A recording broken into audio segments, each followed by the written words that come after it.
Good morning. Welcome again to Morning Devotions. I'm Pastor Sumrall, the pastor of the Cathedral of Praise. And tonight, the Great Light Conference kicks off. I'll be doing the opening session, teaching on the Great Lampstand, the local church. It's going to be a great time tonight in the service.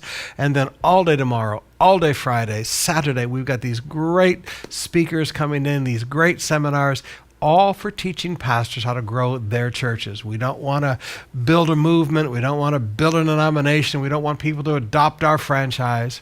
We simply want to teach pastors, how does God say we should do things? And then you go out and implement that in your church the way God shows you to implement those principles. It's a great time. Right now, I want us to come to the book of Daniel chapter 7, beginning with verse 23. Some teaching about the Antichrist.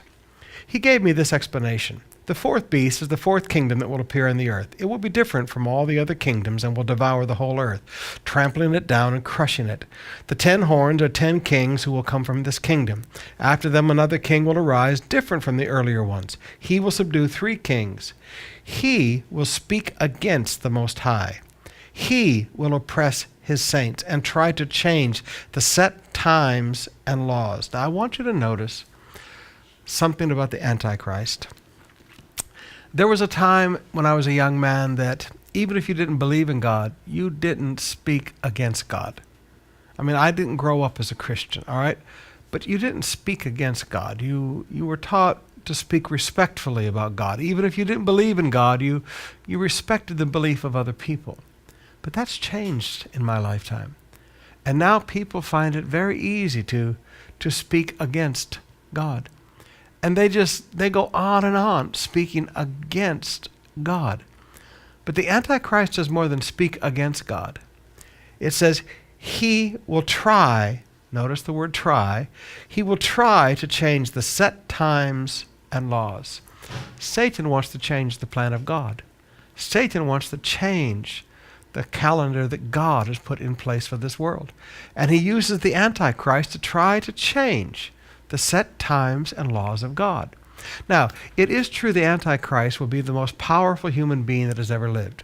The same power and authority that was offered to Jesus by Satan is offered and received by the Antichrist. He's received Satan's authority over the earth. He receives Satan's power or ability. He receives Satan's authority to govern the demonic kingdom and rule over all the demons. This man not only rules a world empire, he rules the demonic spiritual empire.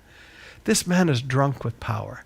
And the Antichrist, we've been studying about him in our Friday night services for a while. This Antichrist will actually attempt to change the set times and laws of God, but he will be unsuccessful because God rules and reigns in this earth.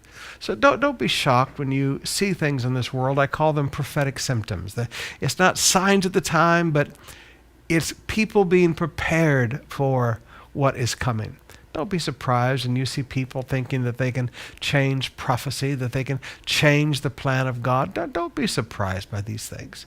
This is part of the world being prepared for the Antichrist. Just remember, Jesus Christ is Lord.